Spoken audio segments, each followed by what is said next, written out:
We will start with our prayer for study. Christ, my Lord, the giver of light and wisdom, who opened the eyes of the blind man and transformed the fishermen into wise heralds and teachers of the gospel through the coming of the Holy Spirit, shine also in my mind the light of the grace of the Holy Spirit. Grant me discernment, understanding, and wisdom in learning. Enable me to complete my assignments and to abound in every good work. For to you I give honor and glory. Amen.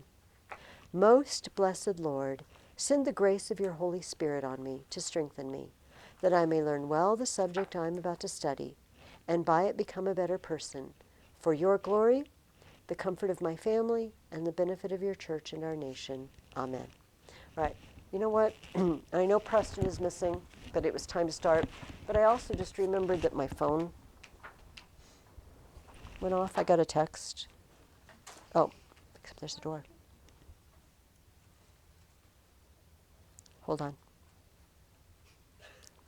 My phone doesn't want to do anything. Oh, no, it's a video of my granddaughter doing something cute. So we can look at that later. I have papers for you all.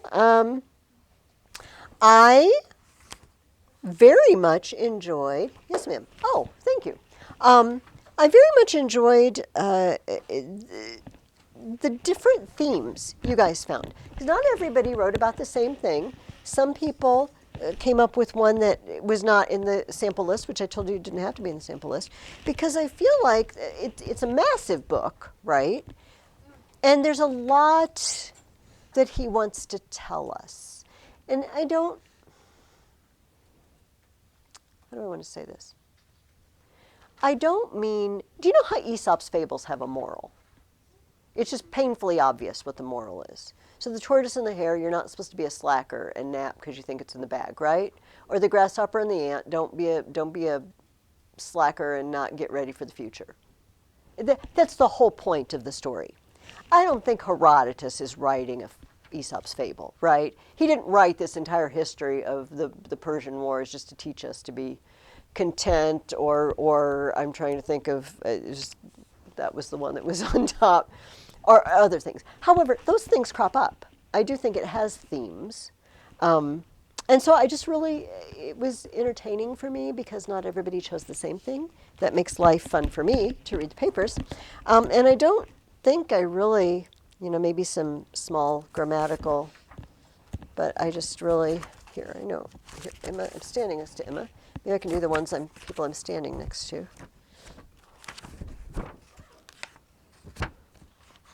Or not. Okay, let's put this in the bottom. Okay. Oh, Gabriel, you have an anaphora, and I asked you, could you show me? Maybe you could take a look and see while I pass these out. This. Nathan, I got Preston's, but I don't know if Preston's coming.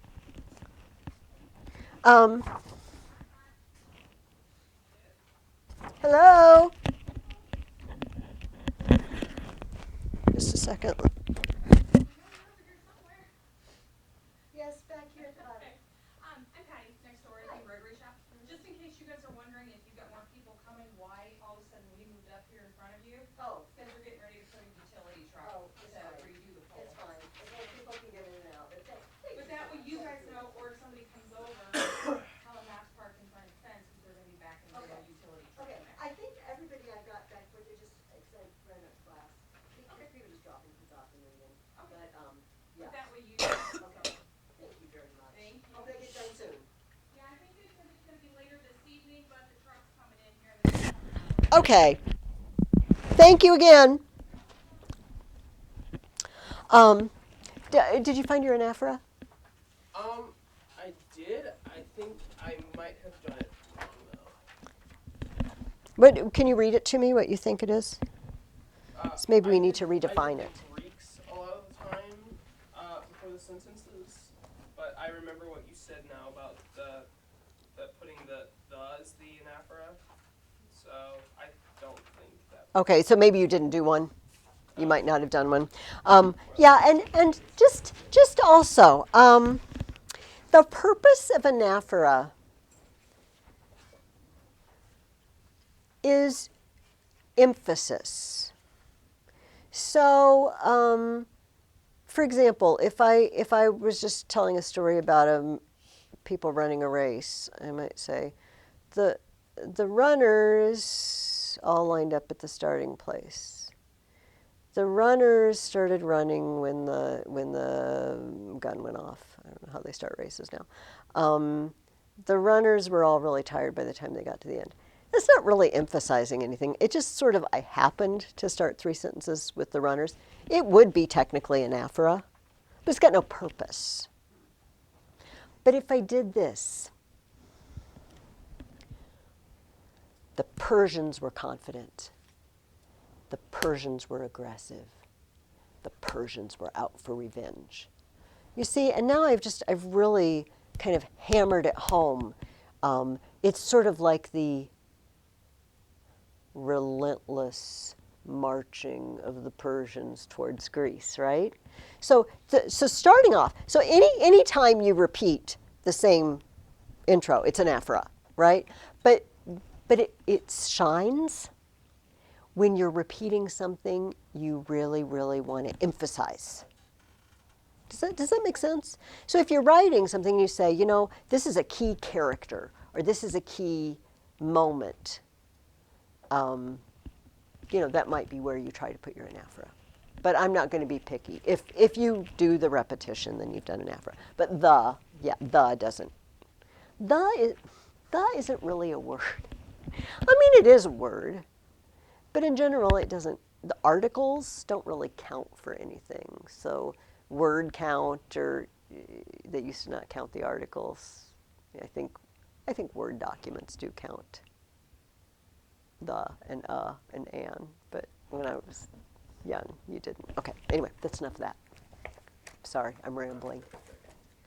I've just finished off all my Christmas cookies, and I'm still all sugared up, and kind of got a headache today from what I've been eating. Okay, I gave you sort of a depressing thing to read. However, before we look at it, let's all look at page 65.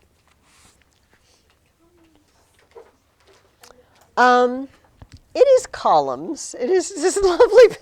That's very boring art. However, when we're talking about temples and looking at temples, they all have these portions.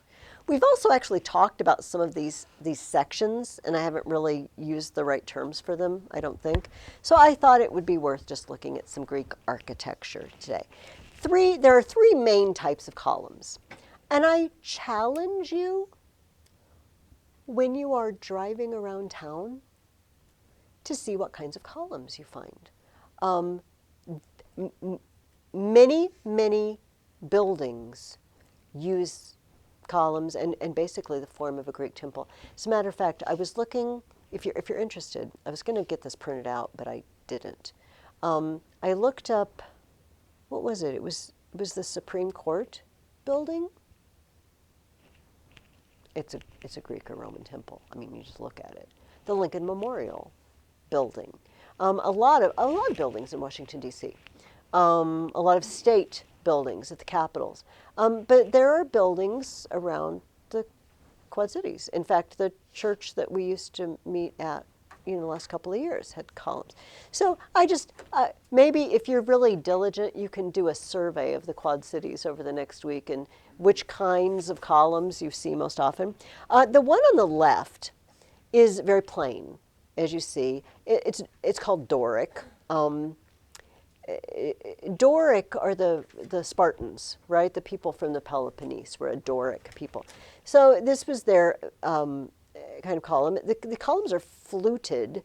Fluted simply means they're shaped like that drum off to the left.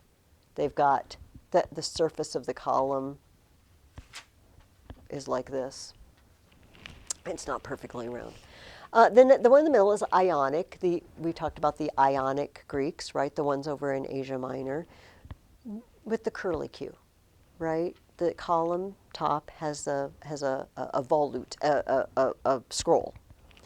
And then the one on the far right, the Corinthian, you can't really see it very well in this picture. They look like leaves, right? Like plants growing out of the top. Those are more of a Roman thing. The Greeks were never really super into the Corinthian columns, but they're called Corinthian, so I assume that in the precincts of Corinth, once upon a time, these were being used.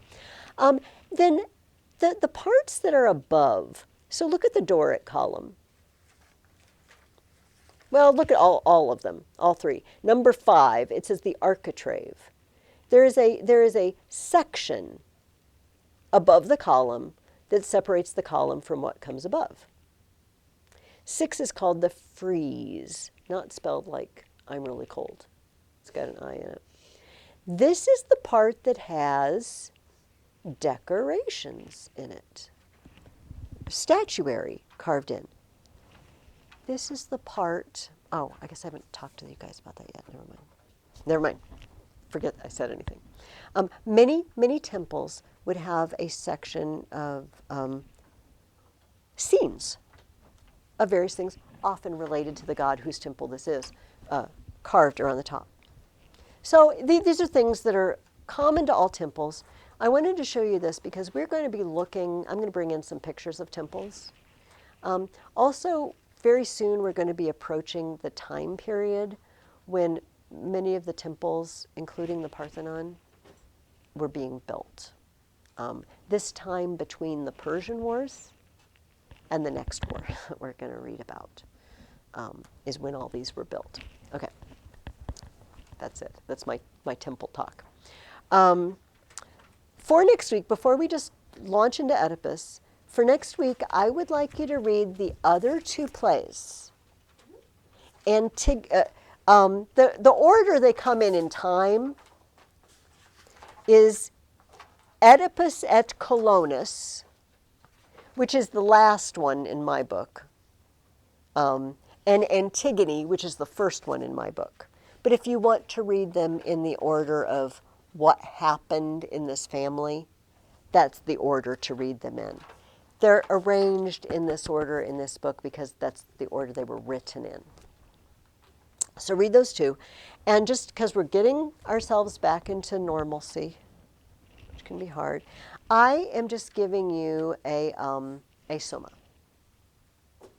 1 paragraph, and I would like you to address, and I'm going to give it to you now because basically our entire discussion that we're going to have for the next hour is going to give you ideas for this. Who is to blame for Oedipus's fate?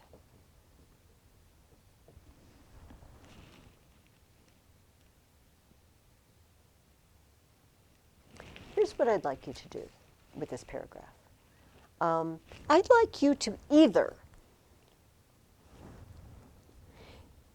pick one reason, one entity or reason, one guilty party, and give me at least 3 supports why you think that that's the guilty party. Or you can pick multiple guilty parties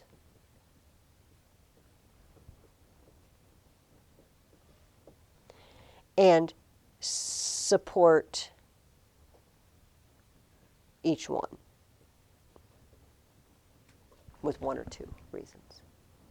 Does that make sense to everybody? You can choose either way.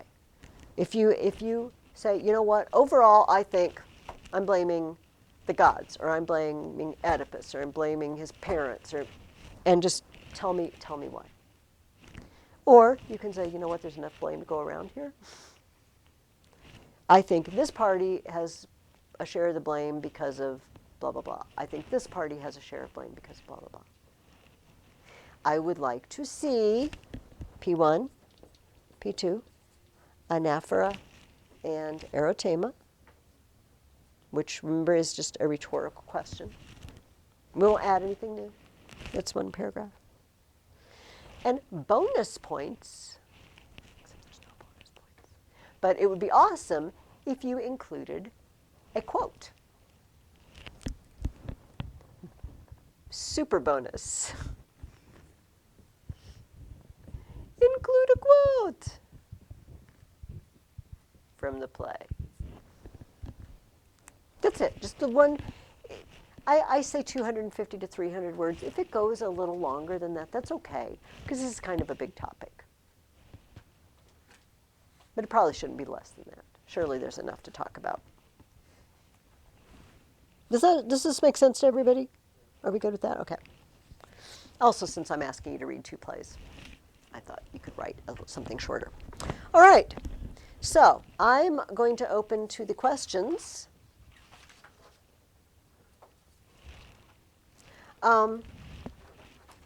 But I'm going to open with a question that I didn't ask you, and it might seem silly or a trap, or maybe it is a trap. What is this play the story of? What's Story of trying to escape fate, I guess. okay? What do you think it's the story of? Story or the theme? Or The play. No, what is it about? No, I mean more like plot. I mean not the whole plot, but what is it about plot-wise? So Gabriel is about somebody trying to escape his fate. It's about Oedipus figuring out that he did escape his fate. It's about Oedipus figuring out he didn't escape his fate. Do you have an idea, Emma? What they said. Okay, let's think about the 2 things that Gabriel and Evelyn just said. Are they the same, or are they 2 different things? Gabriel is, it's about a man trying to escape his fate. Evelyn says it's the story of a man finding out he didn't.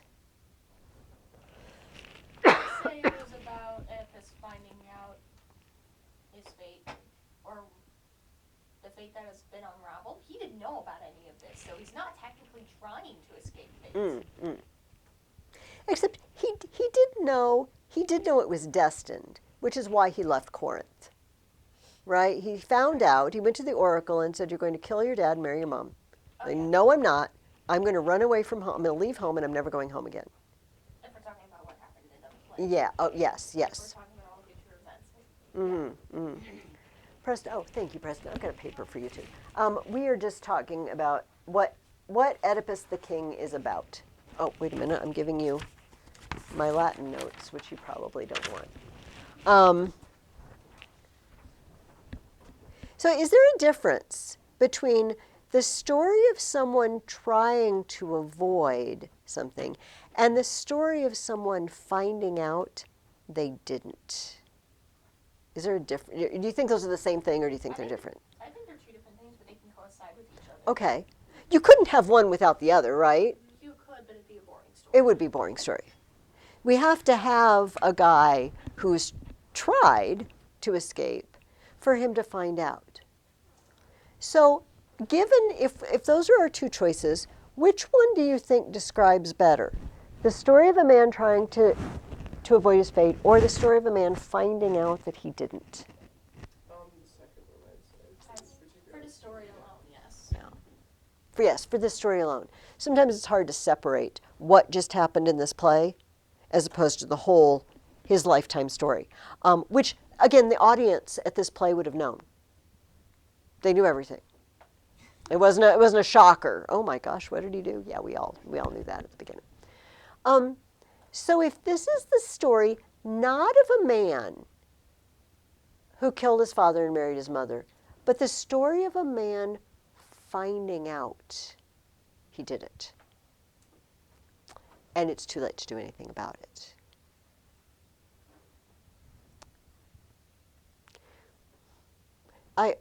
I'm asking this purely, I'm not even sure what you're going to say. Does one of those seem sadder than the other to you? Is one of them sadder than the other, or are they just equally sad?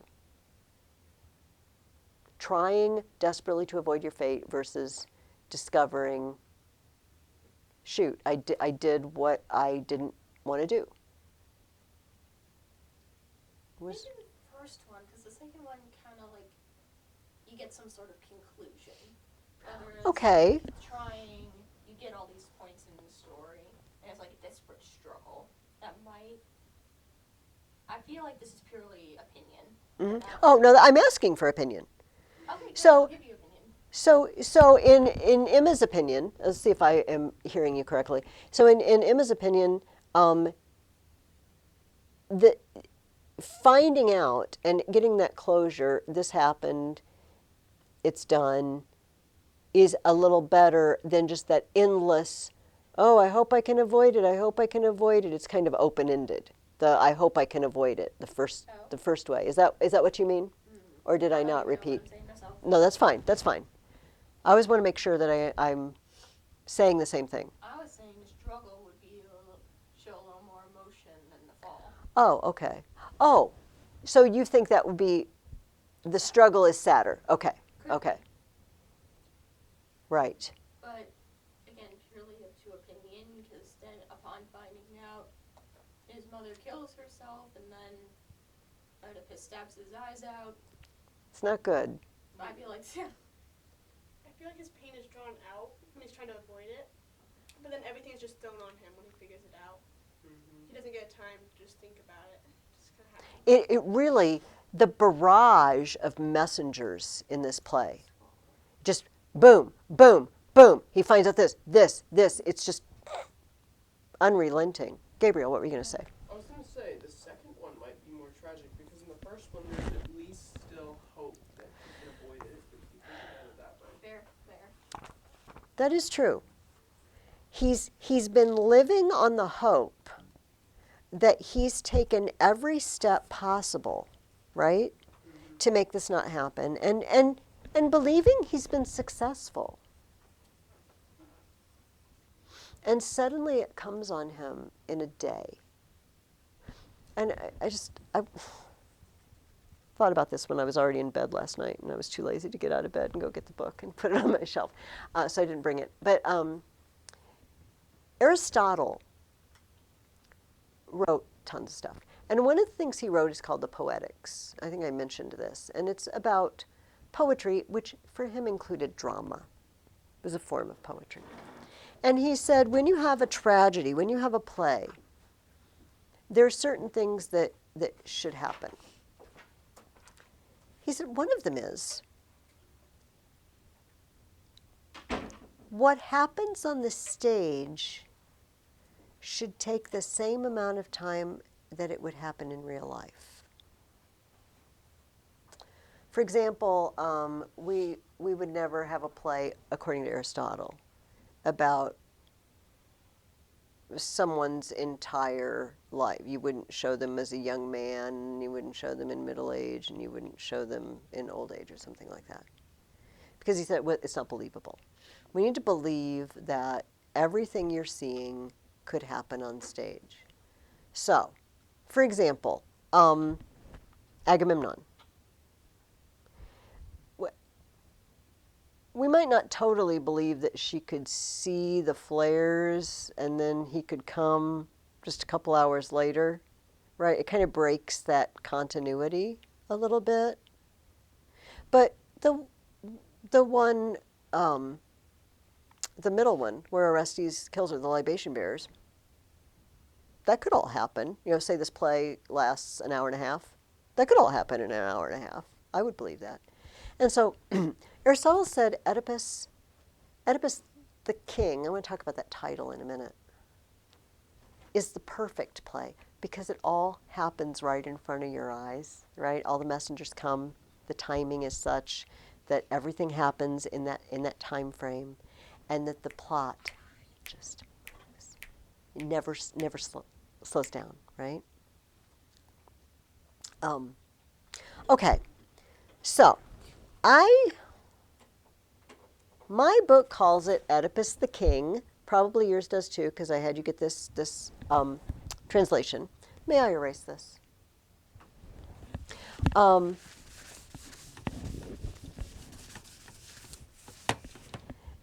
Oedipus Rex, it's often called, but Rex is Latin for king. So that's not what Sophocles called this play.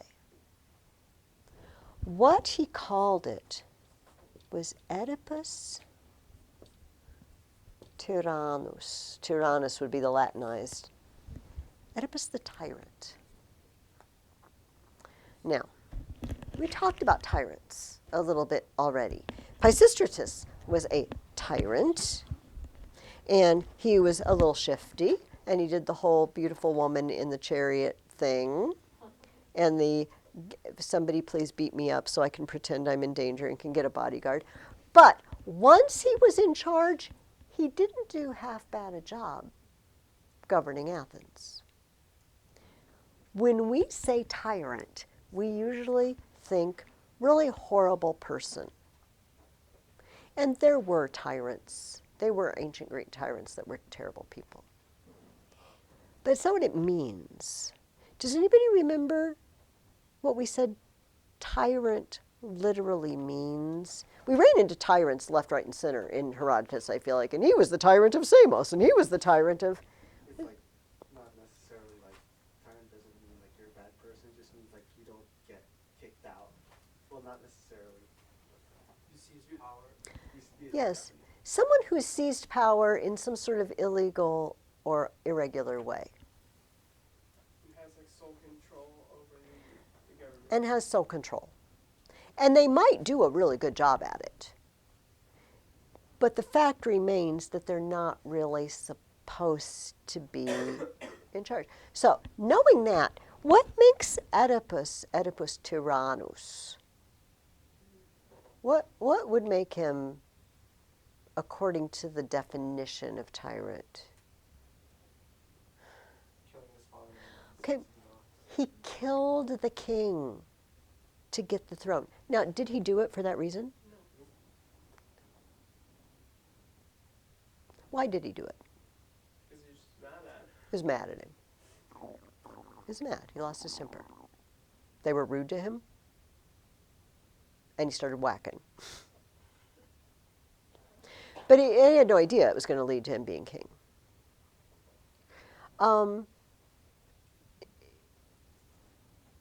What other options were there for Thebes? He had no, as far as everybody know, he had no living heir, King Laius.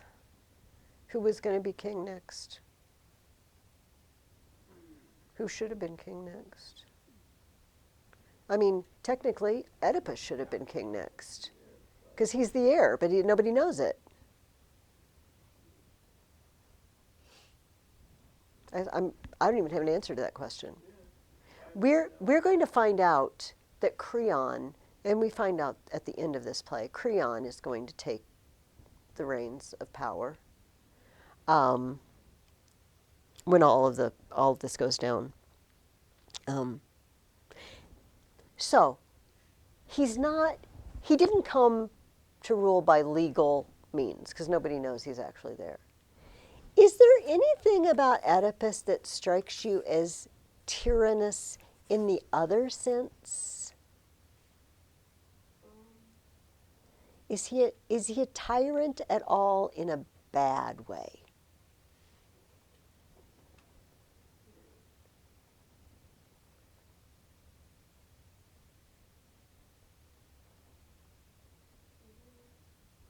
Well, there's the whole temper thing.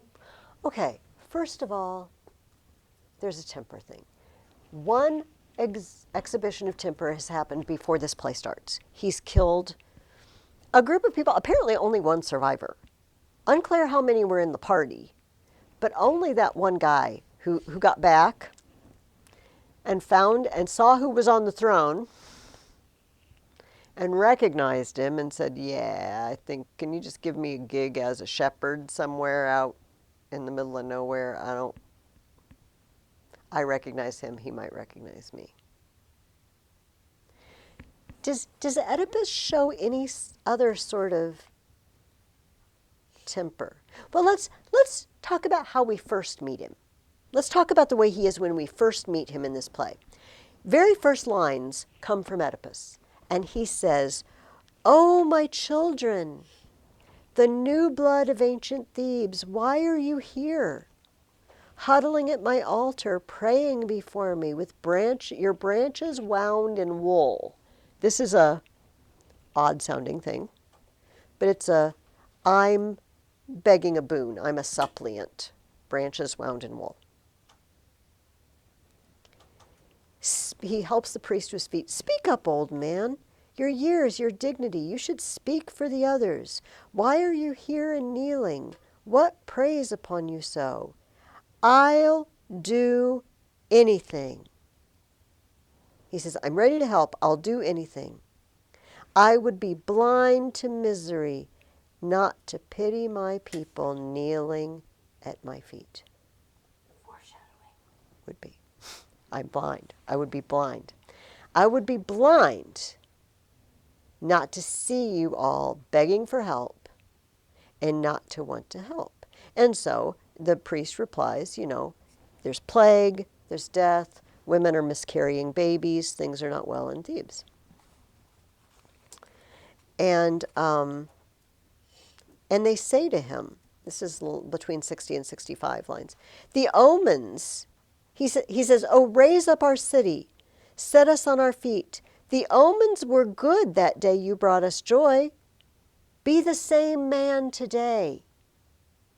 Be the same man who got rid of the Sphinx and put our city back on track. And he responds in line 69, my children, I pity you. I see. How could I fail to see what longing brings you here? Well, I know you are sick to death, all of you. But sick as you are, not one is as sick as I. Your pain strikes each of you alone, each in the confines of himself, no other. But my spirit grieves for the city, for myself, and all of you. First of all, does he sound like a good enough guy? He does. He sounds. He really does. He means well. He's concerned about the people he's governing. They've trusted him enough to come straight to him with the problems.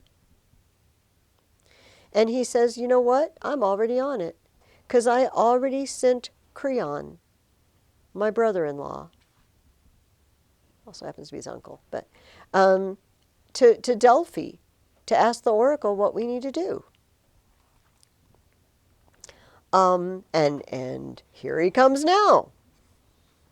Here he comes now.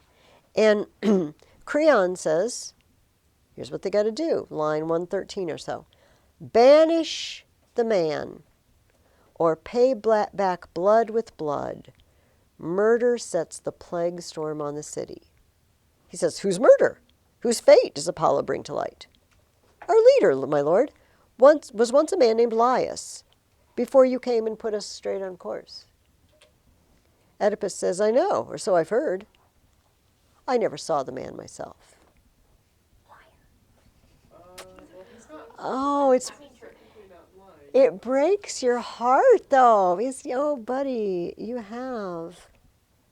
So they need to get punishment for the person who killed their foreign king, or their former king, not foreign king. But Oedipus says, line 129, 128 is 7, but where? In the palace, the fields, or foreign soil? Where did Laius meet his bloody death?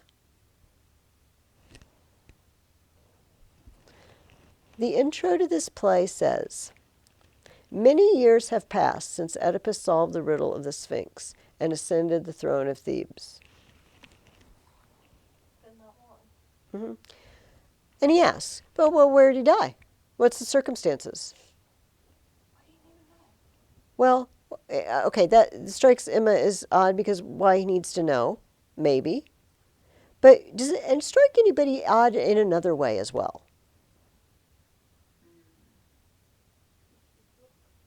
What, Amelia? He should know he's the one who did it. Okay, yes, but he doesn't know that. Many years have passed since he answered the riddle of the Sphinx and ascended the throne of Thebes. And he says, oh, well, where'd the king die? Did he die here in the palace? Did he die in fields, on foreign soil. Where did this happen? You think you would have known by now? You would think that somebody would have talked about it. It's been years. They've got 4 children.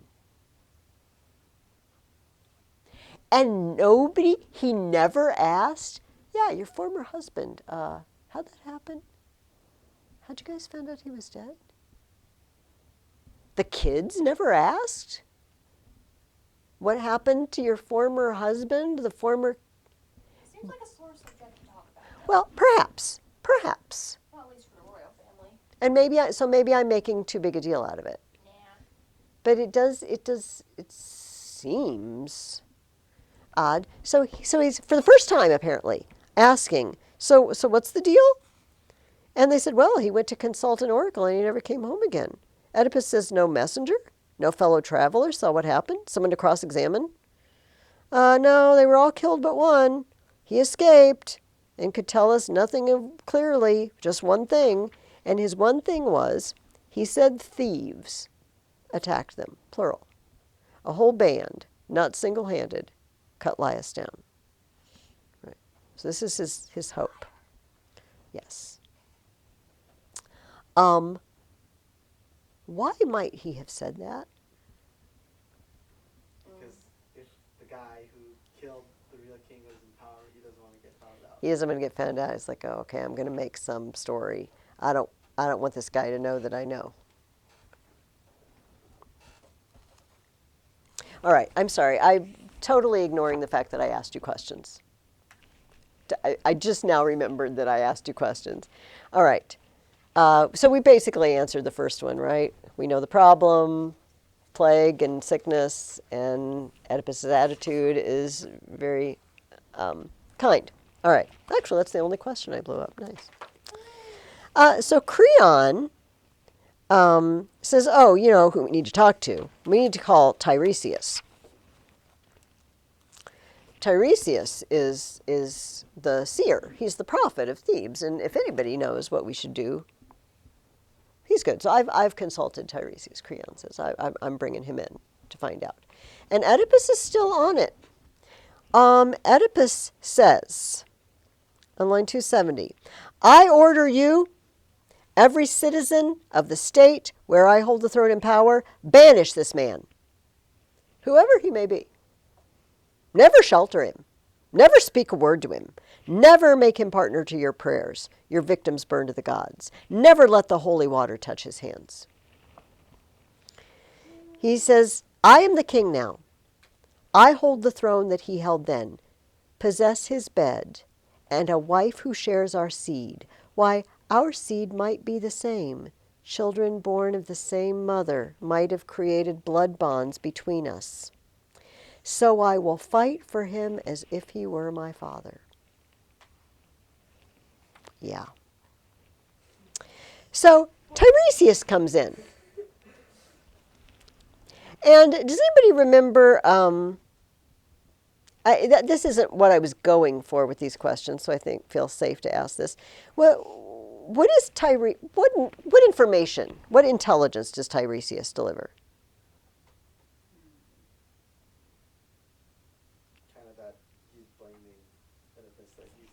Yeah, he says, you are the curse. You are the corruption of the land. And of course, Oedipus, well, that can't possibly be. I don't even know this guy. Now,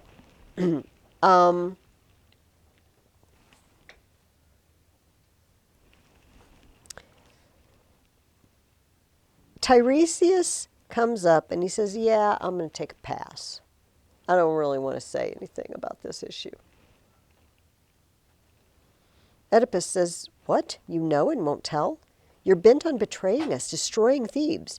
He says, I'd rather not cause pain for you or me.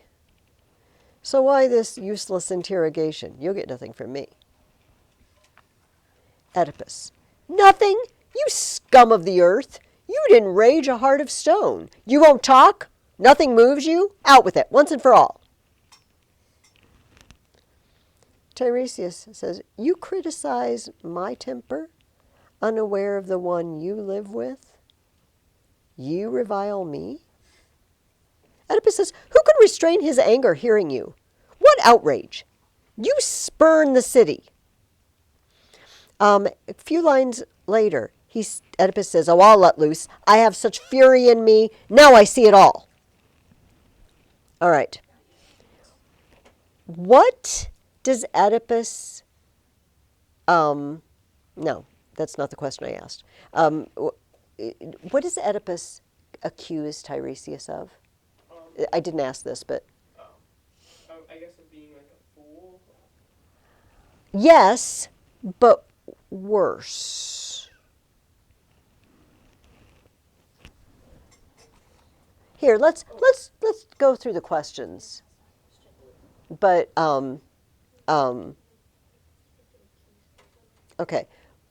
Let me backtrack, all right? So during his argument with Tiresias, what does Oedipus boast of having done? I want to say killing the Sphinx and Yeah, solving the riddle. He says, come here, you pious fraud. So he's talking to the revered old seer. Tell me, when did you ever prove yourself a prophet? When the Sphinx, that chanting fury, kept her death watch here. Why silent then? Not a word to set our people free? There was a riddle, not for some passer-by to solve. It cried out for a prophet. Where were you?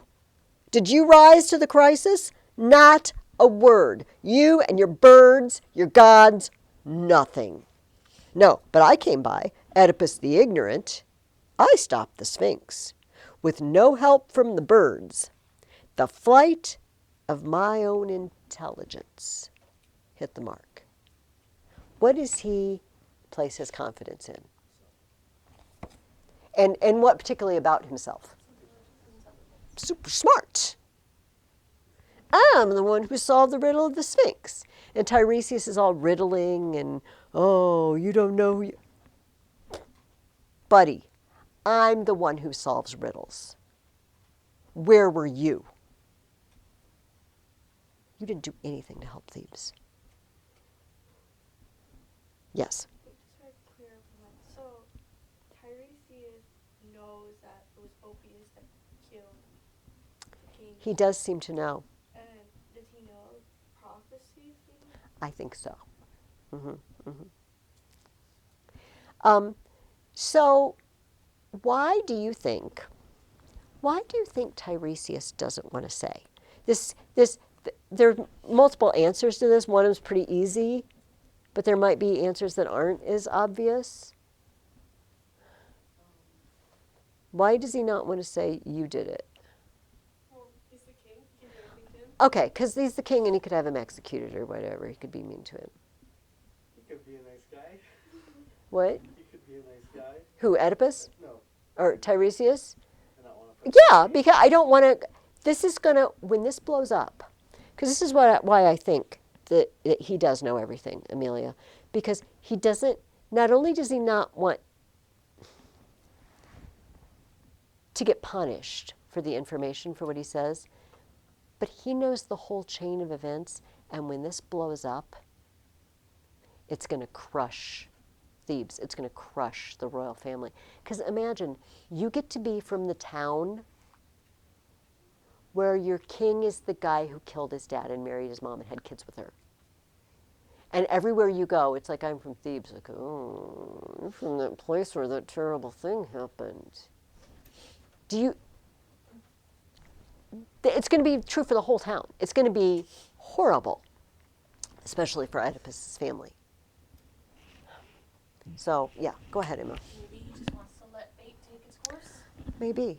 So far, from Tiresias' perspective, there was this prophecy years ago, and it all came to pass. And so maybe Tiresias has got a philosophy that whatever is going to happen is going to happen, without trying to avoid it or bump it along the path. When this all is supposed to come to light, it will come to light. And I don't have to do anything about it. Maybe. I mean, I don't really have an answer, but He must be weighing all his options. But we can't belittle the, I don't want to get punished. You know, the obvious one. It's like a shepherd. Well, the one that put Right, just like the shepherd guy. He doesn't want to come. He doesn't want to say anything because he's afraid of punishment. I specifically, well, I know I didn't give you lines. I gave you lines in the one above. So let's see if this question was any good. In the argument between Oedipus and Tiresias, what does each accuse the other of? I was looking for, Killing the king. okay, killing the king. Breaking Thebes apart. Okay. These are all true. And actually, this is a good place to ask the question, what you, Does Oedipus basically blame Tiresias working with his brother? yes, yes. He also says, oh, I see it. You and Creon are in on this together. You and Creon, let me find that. Oh, yeah. And this is the man you tried to overthrow. This is the next thing he says after my own intelligence hit the mark. You think you'll stand by Creon when he's king? You and the great mastermind? You'll pay in tears, I promise you, for this witch hunt. If you didn't look so senile, the lash would teach you what your scheming means. And then later, when Jocasta comes out and says, what is going on? What is the hubbub? And he accuses Creon.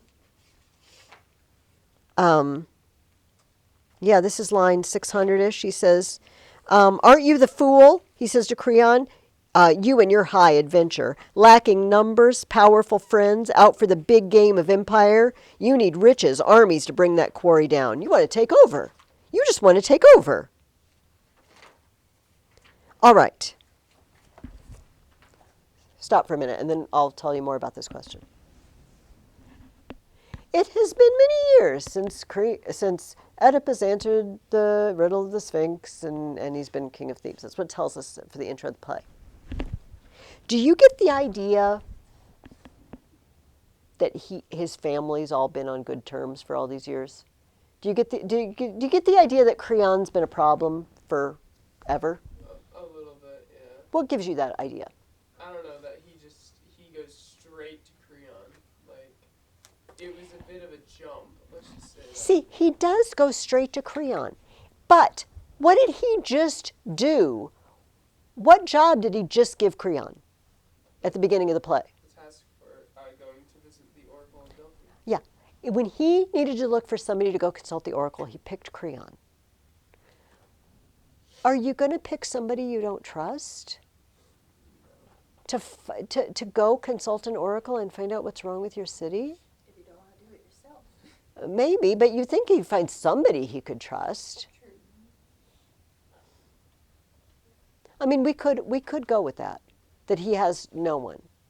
But everything seems, other than this whole sickness plague thing going on, everything seems pretty cool at the beginning of the play.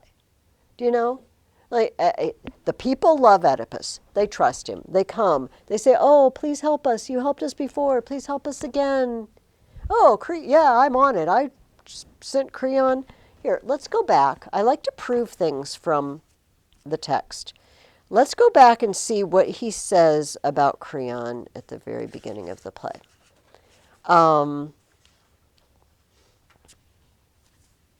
Okay, they say, blah, blah, there's a plague, please help us. No, he just says, I sent Creon, my wife's own brother, to Delphi, Apollo the prophet's oracle, to learn what I might do or say. Strange, he's late. He's gone too long. But once he returns, then I'll be a traitor if I do not do all the god makes clear. Okay, and they say, oh, Creon's just arriving. And Oedipus says, Lord Apollo, let him come with a lucky word of rescue, shining like his eyes.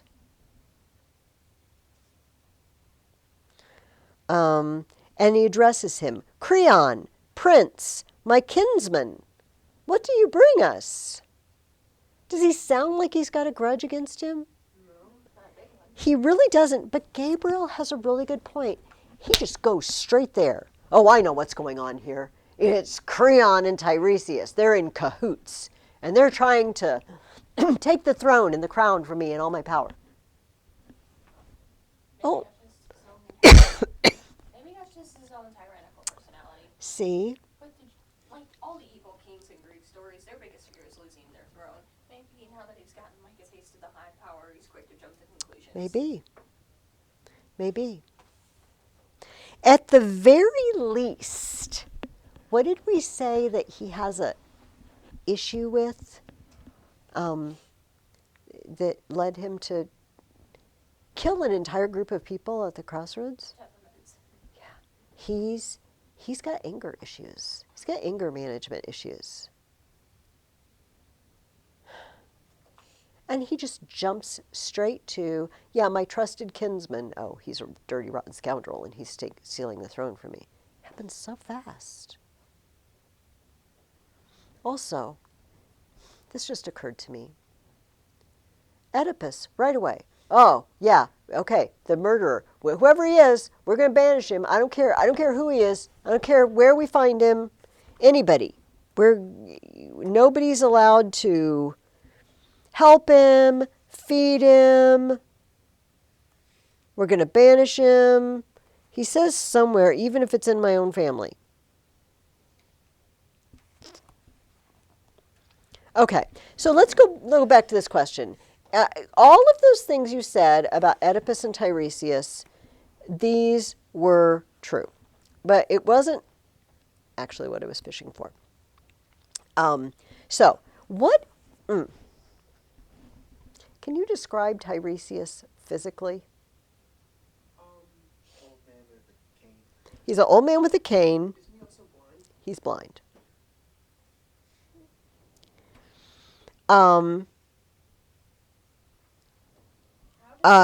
Yes. Say again? How did that happen? How did Tiresias become blind? We don't know. He just is. I mean, just in all the stories, he's the old blind prophet.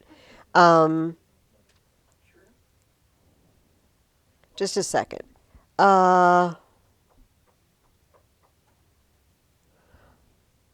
yes, Oedipus said to him, listen to what he says. Creon, the soul of trust, my loyal friend from the start, steals against me. So hungry to overthrow me, he sets this wizard on me, this scheming quack, this fortune teller peddling lies, eyes peeled for his own profit, seer blind in his craft. And then a few lines down, Tiresias says, so, you mock my blindness? Let me tell you this. You with your precious eyes, you're blind to the corruption of your life, to the house you live in, those you live with. Who are your parents? Do you know? All unknowing, you are the scourge of your own flesh and blood, the dead below the earth and the living here above. So, there's something they blame each other of. It's the same thing. What do they each call the other? They call them blind. Blind. Tiresias says, oh, I'm blind? Yeah. You don't know the half of it. And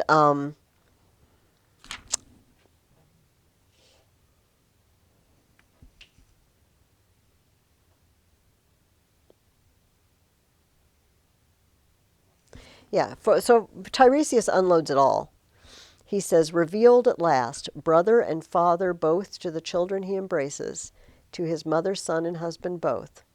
Go in and reflect on that, solve that. And if you find I've lied, from this day onward, call the prophet blind.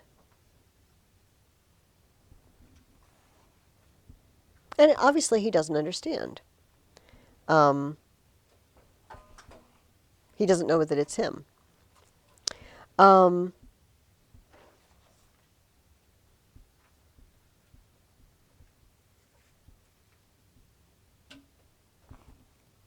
Hang on, I'm going to look up something. Never mind.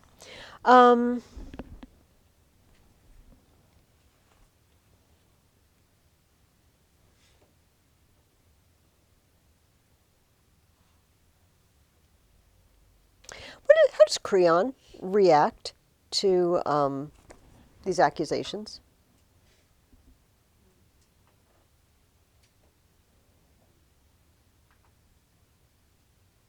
He defends himself and just asks for help from his sister. Yeah.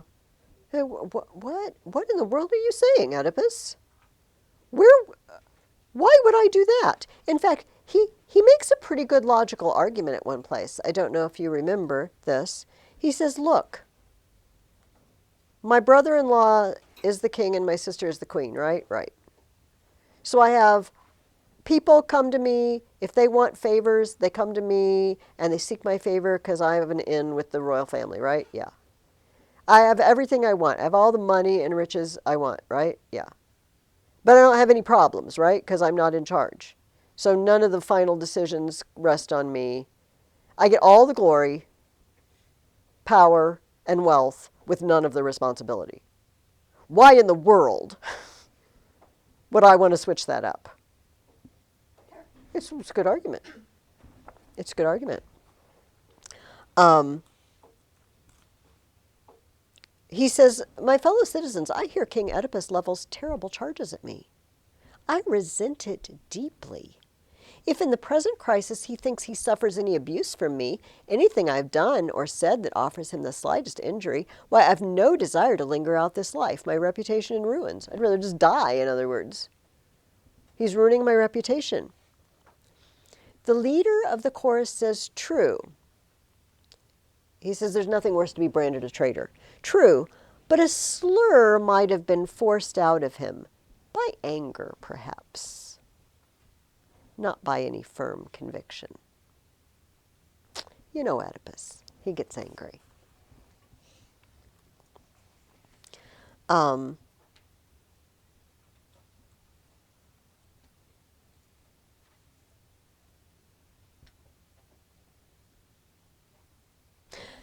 He meets up with Oedipus, and Oedipus says, just one thing, don't tell me you're not the enemy, the traitor. Listen to what Creon says. Look, if you think crude, mindless stubbornness such a gift, you've lost your sense of balance. Crude, mindless stubbornness. Does Oedipus show stubbornness in this play? In what way?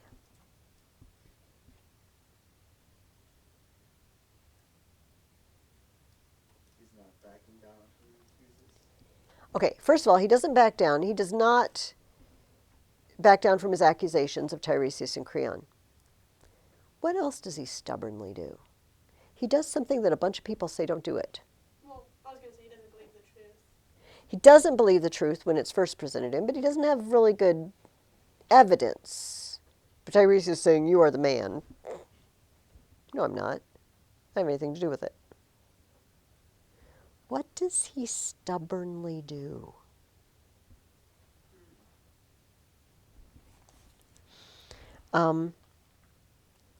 Let's see if I can find, yeah, Emma. He's pressing people for information about his ordinance.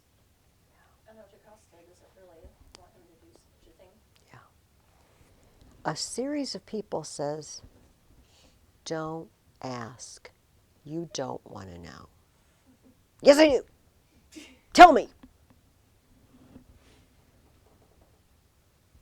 And they keep saying, you don't want to do this. Oh, I'm doing it. So,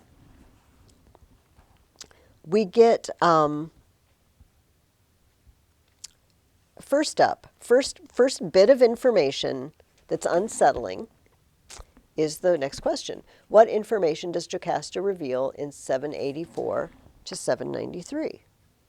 Yeah, Gabriel. Have like a prophecy where it was prophesied that her son would kill her husband and marry her. Mm-hmm. Very eerily similar to Oedipus's. Okay, yes, which interestingly doesn't seem to be the thing that jumps out at him. Here's what she says. You know, he says, oh, that prophet, that prophet, he said something, it's something to do with me. And she's like, oh, prophets. poo on prophets. Because totally wrong. She says, an oracle came to Laius one fine day. I won't say from Apollo himself, but his underlings, the priests. And it declared that doom would strike him down at the hands of his son, our son, to be born of our flesh and blood. But Laius, so the report goes at least, was killed by strangers, thieves, at a place where 3 roads meet. My son, he wasn't 3 days old, and the boy's father fastened his ankles, had a henchman fling him away on a barren, trackless mountain. There, you see? Apollo brought neither thing to pass. My baby no more murdered his father than Laius suffered, his wildest fear, death at his own son's hands. That's how the seers and all their revelations mapped out the future. Brush them from your mind. Whatever the god needs and seeks, he'll bring to light himself with ease. All right. So I would be with Gabriel. I would expect Oedipus's next response is, that's so weird. Because I got a prophecy that I would kill my dad. That is not what jumps out at him. What jumps out at him? The place where 3 roads meet. He says, I heard you say that Laius was cut down at a place where 3 roads meet. That was a story. It hasn't died out yet. Where did this thing happen? Be precise. This is question number 1 that he doesn't want to ask. She tells him where. She tells him when. Oh, the heralds had no sooner reported Laius dead than you appeared, and they hailed you king of Thebes. Now, there are some Greek jokes, not jokes. Puns, maybe? Okay. Oedipus is a funny name, right? So, oidus means swollen. And pus is from, pus is foot. Pes pedis in Latin, pus. Pus pudos in Greek. So his name literally means swollen foot. Why swollen foot? They named him that because his dad tied the cord, that part behind your ankle, and tied his... I don't know why you'd need to do that for a child just a few days old, quite frankly, because they're not old enough to crawl. Maybe I misunderstood, and maybe he wasn't. Anyway, so he couldn't move, and he has his feet tied together, and they untied him, but it damaged the tendons, and so he's got foot issues. But oida pu also means know where. It means to know where something happened. And it's really interesting to me that the first rock that falls, the first, thing that drops on him is what? What? Where 3 roads meet? What 3 roads? Where was this? Dang. I met those guys at a place where 3 roads meet, and they were rude to me, and I killed them all. This is step number 1. Oi the poo. Where did this happen? Oh, okay. So, so his next is, what did Laius look like? Again, something they've never talked about. She describes him, and he says, oh, no. I think I've just called down a dreadful curse upon myself. I simply didn't know. Now, at this point, what does Oedipus think? What does he know? He's starting to think they killed him. That I killed the former king. That's as far as it goes. Right? It's not, it was my dad and I buried my mom. It's just like, well, shoot. I'm pretty sure that was your former king. Again, it's been years. And they've never put this together. And he never mentioned, before I came to Thebes, I met these guys. And they were so rude to me at this crossroads, and we had a big fight. I think not many of them lived. No, never. Okay. So, Oedipus says, I have a terrible fear the blind seer can see. I'll know in a moment. One thing more, and he asks for who's with him. He recognizes it, and he says, does anybody know? Well, there was a lone survivor. So, summon the survivor. Summon the survivor. So, and then Oedipus tells us the story, right? I'm going to kill my dad and marry my mom, so I ran away. And then he tells the story, his version of that day. They were about to thrust me off the road, brute force, and the one shouldering me aside, the driver, I strike him in anger. And the old man watching me coming up along his wheels, he brings down his prod, 2 prongs, straight at my head. I paid him back with interest. Short work, by God. With one blow of the staff in this right hand, I knock him out of his high seat, roll him out of the wagon, sprawling headlong. I killed them all, every mother's son. He doesn't even sound really sorry that he did it. It's just that it's unfortunate if it's the former king. So Oedipus says, well, I'm waiting for this shepherd. He tells his wife. He's crucial. She says, and once he appears, what then? Why so urgent? I will tell you. If it turns out that his story matches yours, I've escaped the worst. She says, what did I say? What struck you so? You said thieves. He told you a whole band of them murdered Laius. Then it couldn't be me. Okay. So they're waiting for the next piece of information. And, oh, this is really interesting. The chorus, the people of Thebes, say this. Never again will I go reverent to Delphi, the inviolate heart of earth, or Apollo's ancient oracle, or Olympia of the fires, unless these prophecies all come true, for all mankind to point toward in wonder. King of kings, if you deserve your titles, Zeus, remember, never forget, you and your deathless everlasting reign. They are dying, the old oracles sent to Laius.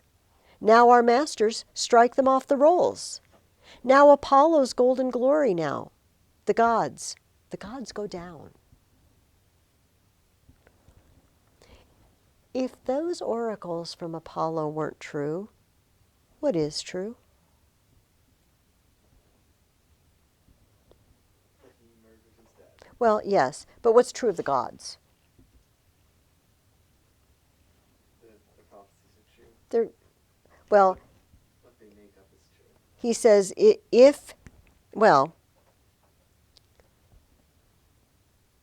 say if this didn't happen, if Laius was not killed by his son, because right now they don't know. It just seems like some random passerby may have killed him. It's unfortunate that it's the new king.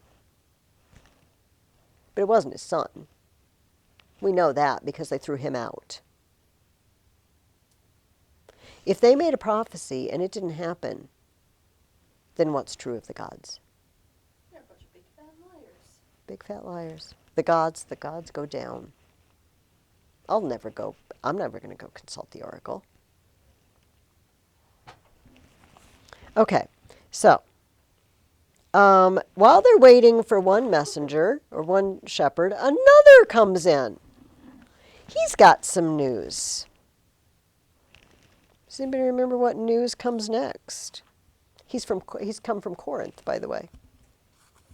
Isn't it that who Odysseus, not Odysseus, sorry, Eros was his father? Yes. that died? Yeah. Hey, the king of Corinth is dead. The guy he's supposed to kill just died of natural causes in Corinth. And Oedipus says he's so happy. I mean, it's unfortunate. My dad, the king, is dead. He said, look, he's dead and buried, hidden under the earth, and here I am in Thebes. I never put my hand to sword. Unless some longing for me wasted him away. Then, in a sense, you'd say I caused his death. But now, all these prophecies I feared, Polybus packs them off to sleep with him in hell. They're nothing, worthless. And by hell, he just means hate, the underworld. It doesn't have a connotation of negative. She says, there, didn't I tell you from the start? Oedipus says, so you did. I was lost in fear. And she says, no more. Sweep it from your mind forever. He says, but my mother's bed. Surely I must fear. And she says, fear? Why should a man fear? It's all chance. Chance rules our lives. Not a man on earth can see a day ahead, groping through the dark. Better to live at random. Best we can. And as for this marriage with your mother, have no fear. Take such things for shadows, nothing at all. Live, Oedipus, as if there's no tomorrow. I know.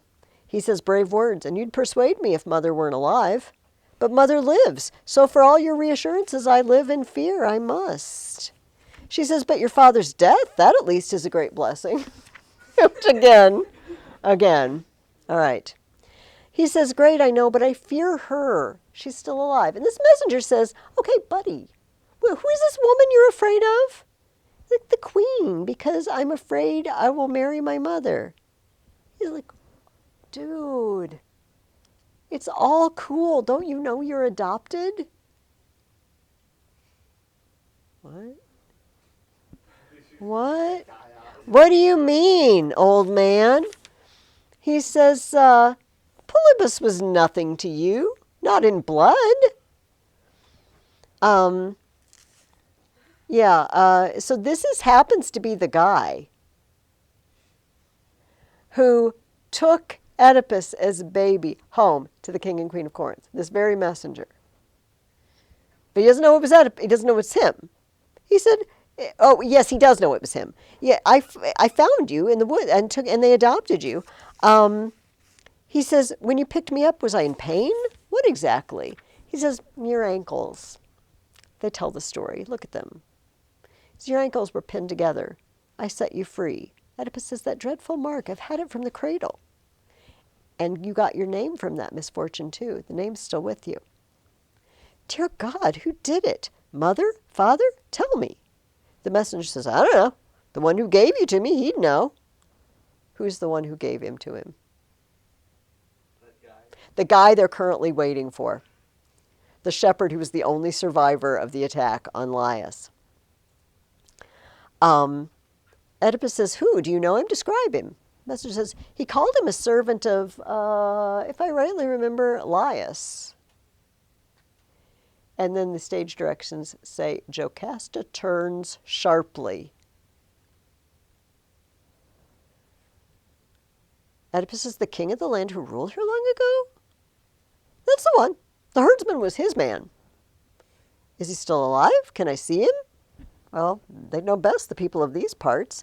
So they start to ask about him, and they say, well, I think it's the shepherd, the guy you wanted to see. Oedipus says, Jocasta, you remember that man we just sent for? Is that the one he means? Here's her answer. That man. Why ask? Old shepherd, talk, empty nonsense. Don't give it another thought. Don't even think. He interrupts and says, what? Give up now with a clue like this? Fail to solve the mystery of my birth? Not for all the world. She says, stop. In the name of God, if you love your life, call off this search. My suffering is enough. Why does she say that? I think she's starting to realize. She's put it together. She already knows. Dang. This guy in front of me is the same baby that's my son, and we tied his ankles together, and this is the guy we gave him to. I know who you are. You don't know, but I know. She's like, stop it. Now, this was the last question I asked you. Why does Oedipus think Jocasta doesn't want to hear? Doesn't he think like she doesn't want him to like worry about all this or like whatever? No, there's a particular thing he thinks she doesn't want to hear. He thinks she doesn't want to hear because if he... No, that wouldn't work. That's okay. What do you think, I Evelyn? think she's afraid that he's a son of a slave. Oh, yeah. Yeah, he says courage. Even if my mother turns out to be a slave and I'm a slave 3 generations back, you would not seem common. You know, it's not like people are going to look at it. Just, you happen to have married a slave. Yeah, it's a bummer. It's okay. I'm just a slave guy, but, you know, but we're the king and queen now. Just get over it. Okay, that was my answer. Yeah, she says, oh no, listen to me. I beg you, don't do this. And he says, listen to you? No more. I must know it all. Must see the truth at last. You see that mindless stubbornness, right? I gotta know, I gotta know. So this poor shepherd, he's the one I feel worst for in all this. He shows up and he sees everybody there, and the messenger from Corinth is like, yeah, hey, you remember you gave me that baby? The guy's like, yeah, what do you mean? What do you mean? He says, oh, it was all so long ago. Why do you want to rake that up again? Oh, he's him. Look, here he is, says the messenger, my fine old friend, the same man who was just a baby then. The shepherd says, damn you, shut your mouth. Quiet! Oedipus says, don't lash out at him, old man. You need lashing more than he does. The shepherd says, why? Master, Majesty, what have I done wrong? He says, you won't answer his questions about the boy. He's talking nonsense, wasting his breath. Oedipus says, so you won't talk willingly? Then you'll talk with pain. And he has the guards grab him and he's going to rough him up to make him talk. Twist his arms back quickly. This is Oedipus. Oh my goodness. So it all comes out.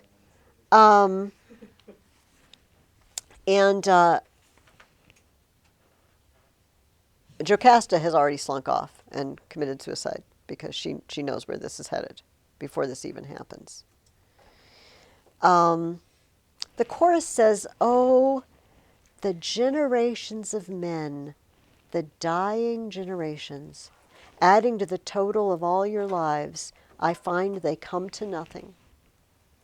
Is there a man on earth who seizes more joy than just a dream, a vision? And the vision no sooner dawns than dies blazing into oblivion. You are my great example, you, your life, your destiny, Oedipus, man of misery. I count no man blessed. Does it remind you of anything that we saw in Herodotus? Some of you mentioned in your papers? You know, I mean... Remember the guy that was had a bunch of good luck and then that guy? Yeah, it could be that. I mean, there's a theme. It's a theme running through. The Polycrates of Samos. I was also thinking of Solon, who says you can't ever call anybody blessed. You know, I know you're king of Thebes, blah, blah, blah. You're brilliant because you beat the Sphinx. And but now he's not blessed, is he?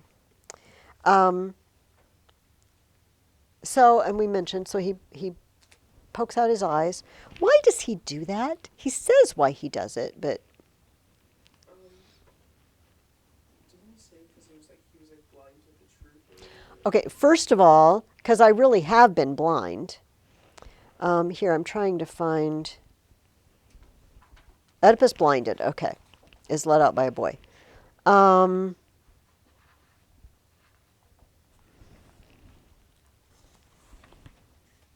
Just a second.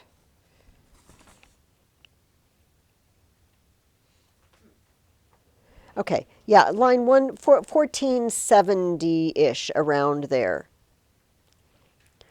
The chorus says, how did you do this? Why did you do this to yourself? He says, what superhuman power drove you on? Apollo, friends, Apollo. He ordained my agonies. These, my pains on pains. So we know who Oedipus blames. But the hand that struck my eyes was mine. Mine alone, no one else. I did it myself. What good were eyes to me? Nothing I could see could bring me joy. The sight of my children, how could I long to look into their eyes? Not with these eyes of mine, never.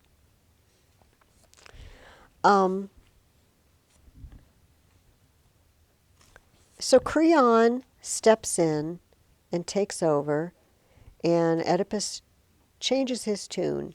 He says, "Bless you, Creon. May God watch over you for this kindness."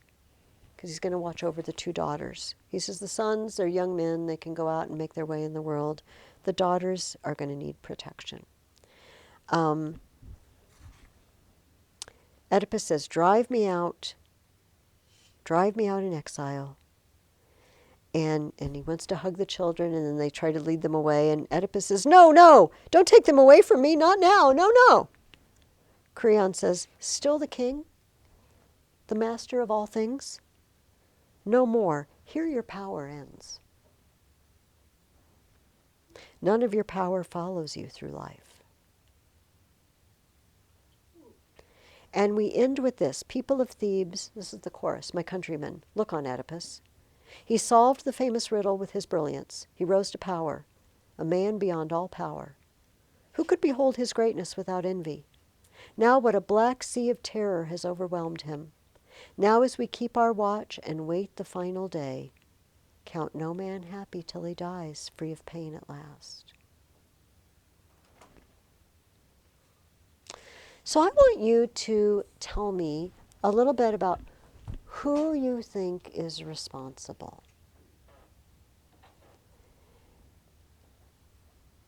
And this, in addition, you don't have to put this in your paper because it's not really the same topic, but what this shows us about the Greek mindset, about these prophecies. Now, I'm going to have you read the other two plays by Sophocles about Oedipus. I want you to remember something. The three plays about Agamemnon and Orestes were all presented as one unit. It was a trilogy. These three plays were not one unit, which means sometimes there might be backstory information that conflicts with what you read in another play. For example, here at the end we see Creon taking over, but then you might find out Creon didn't take over. As a matter of fact, instead of being enigmatic, I'm just going to basically give you a plot rundown, simply because it makes it easier to enjoy the play. Second of all, everybody who saw these plays originally knew how it was going to end. The next one, not the next one he wrote, the next one in the series in time is Oedipus at Colonus.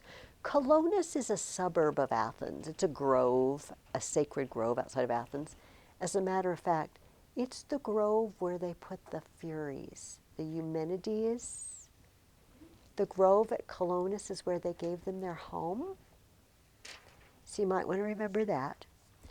In Oedipus at Colonus, by the way, Sophocles wrote this when he was in his 90s.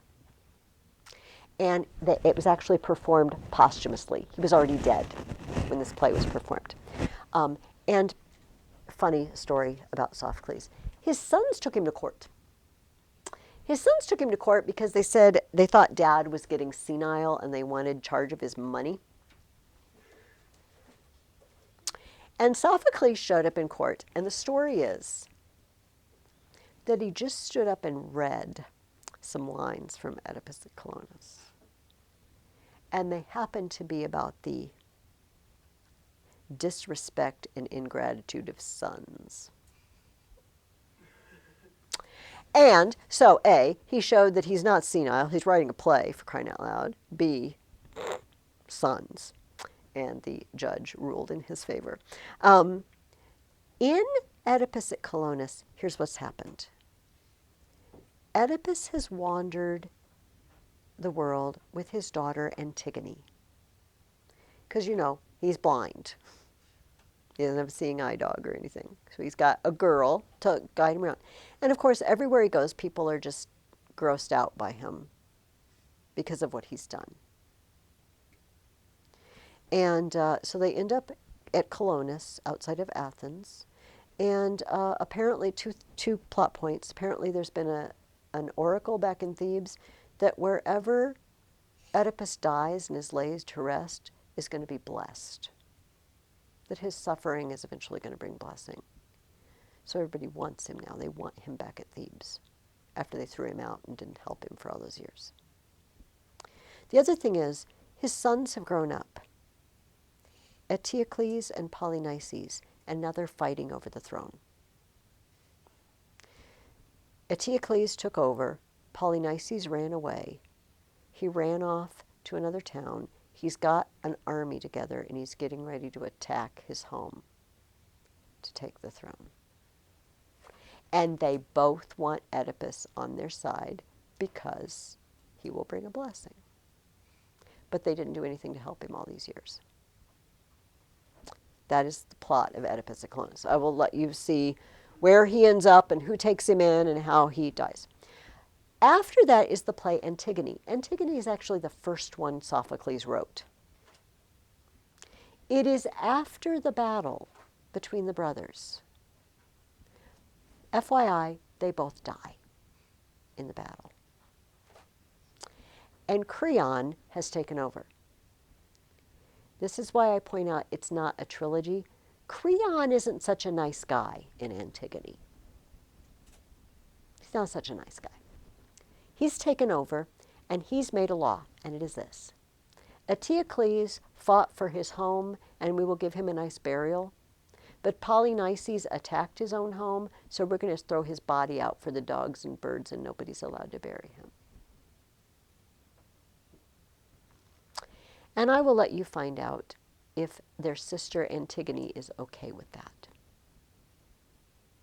That her brother, one of her brothers can be buried and one of them is just going to be thrown out for the animals. And what she chooses to do about that.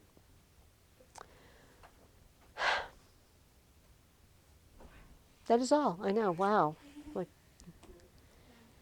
it's just a lot. But, you know, this play about Oedipus, this is really, I hope that probably you will spend,